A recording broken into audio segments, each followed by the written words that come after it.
Okay, the first thing you're gonna do is take your cover, cut that little nub off of there, and then you're gonna take your new Detroit Deviant billet cover. You're gonna set that down in there like with the expansion chambers facing up. And then you're gonna take the smaller nub, fit that down in there.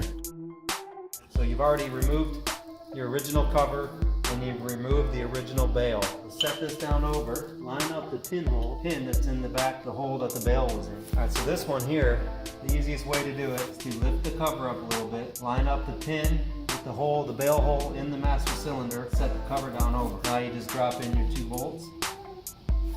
Then you're just going to tighten these down. That's it. Your Detroit Deviant master cylinder cover is installed.